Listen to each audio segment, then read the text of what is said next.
analysis of the movie The Great Dictator by Charlie Chaplin. A very short analysis. Um, what made Chaplin attempt the movie The Great Dictator? As I told you, most often he deals with the social elements in the movie. He has never, before this Great Dictator, attempted a political thing. But uh, in this movie, he makes a very clear political statement. He knew that if he make use of the little tramp for a political statement, it would be the death of the character. But it was inevitable in the rising new world, and so finally, Little Tramp did speak the statement. And make what made him or what compelled him actually that the little tramp uh, compelled him to make the decision that the little tramp has to speak. It is the socio-economic changes that he witnessed after the World War One. And you also find that after the World War, new issues popped up, and he wanted the world to realize his stand for those issues. So that is why Chaplin made an attempt um, to make, or he attempted to venture the making of the movie The Great Dictator. Now, the movie can be compared to the Pablo Picasso's painting Guernica. Guernica, Guernica is an outstanding painting which is actually a visual exposure of war in its crude form. Now, a basic analysis of the movie tells you that this is a struggle between good and evil. It portrays dangerous European fascism. And um, the humor from the movie, or the humor in the movie, is arises more from the dialogue and situation than from pantomime and gags. The Great Dictator actually um, includes a nightmarish violence and humor, uh, a combination which you find most often in the film.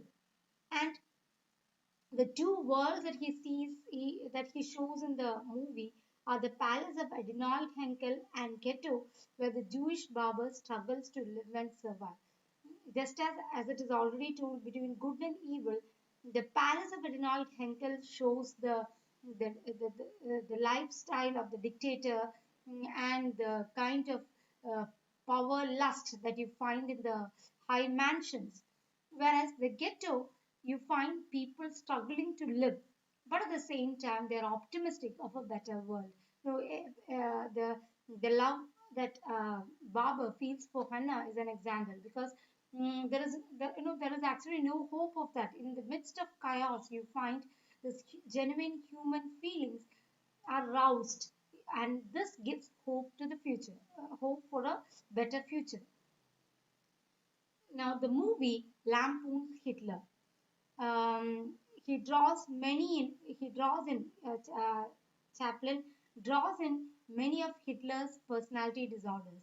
His despotism, his innate hatred for anyone not fitting his Aryan picture of ideal human is being portrayed. Chaplin also shares a thought that Hitler was his own thought that Hitler was not smart enough to develop his own policies and therefore relied on other and more dangerous minds to do this. You find the movie is a mocking mimicry of Hitler's mannerisms, gestures, language, and oratory style. Even the impassioned speech that you find at the end of the movie is actually an imitation of the style, rhetorical style that Hitler adopts. But that through the style, he's announcing or he is hoping for a better world. The way in which the Holocaust was able to gather steam and momentum is also shown satirically by Chaplin in the movie. Now, to move into details about the character Adonald Henkel, which is actually a satirical note on all the dictators then existed, especially of Hitler. We go into a brief account of Adolf Henkel. Henkel's official life seems a facade constructed of public orientation, hypocritical idealism, and ruthless self-assertion. So he is drawn as a figure of something of the grace of a hyena, and because because he is given the characteristics of a hyena, you also find hyena's blind will to kill. You that is the nature of hyena, and that you can find in that in find being attributed to the character Henkel. Henkel is at turns ferocious, stupid, and bullish, but is determined upon power and jealous of power. He is strident, nervous, delicate, sweet tempered, bewildered, and insane, all in one character. You can say Henkel is not just this, but more than that. He is one representing Franco, Napoleon, Hitler, Mussolini, etc., all in a single character. Now, coming into the details of the Jewish character, as I told you, Hitler, Adolf Henkel and Jewish Barber are played by Chaplin himself. And Chaplin himself was aware of the similarity between himself and Hitler. And the two worlds, as I told you in the first slide, that is the ghetto, the life in ghetto, and the Palace of Adnoid Henkel, that is also a representation to show that the Palace of Henkel also represented Hitler's style and his thoughts, etc. Whereas the ghetto, which Chaplin himself resembles, where people are striving to live and survive. It is his attempt for that. And then to talk of the Jewish barber, you find that uh, from the initial scene in which he is portrayed, his every action in the front, as the scene opens, as the movie opens, you find that it is a mocking at the warmongers and exposes the condition of an unwilling civilian in the front. He is actually drawn into the war. He doesn't like war, but he was being forced to wage the war. And you find in the starting scene the enormous big Bertha gun, then the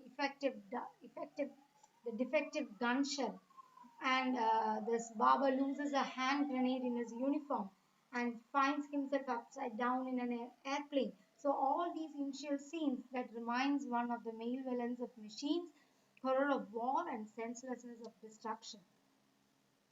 Now, the most important satirical scene that you have in the movie is the globe scene, which is symbolic of the rise of the dictator, that is Hitler. You find that in the scene it is a graceful, seductive ballad with a balloon globe. And this ballad with the balloon globe is a wonderful symbol of a maniacal dream, of a maniacal dreaming of possessing the world for his pleasure. Yet, when he believes that he has within his grasp the world, the bubble literally burst. And this bursting of the bubble, when he actually feels like he's having it, symbolizes a hope. That is, it is also symbolic of the futility of the dictator's aspirations, reflects his optimistic belief that dictators will never succeed. The final speech, which is quoted and most referred in the movie. Here in the final speech, you find Chaplin sheds his comic mask and hails directly to the world. He addresses the people, asks the people to rise up against dictators, against all the dictators, uh, especially this particular dictator, Hitler, and unite in peace. The aspirational quality and its underlying faith in humanity is also seen in the speech. Now, as he does the speech, you find this barber adopting the rhetorical style that Hitler always followed, and and this impassioned speech finally, like it is actually a speech which echoes peace and hope, And you find the address, Look Up Hannah, actually talks about the optimism in an increasingly cynical society. And to conclude, we can say that The Great Dictator is a cinematically and historically important and compelling film to watch and study. It's a shining testament to the power of arts as a weapon against even the most politically powerful, horrible, and monstrous leaders.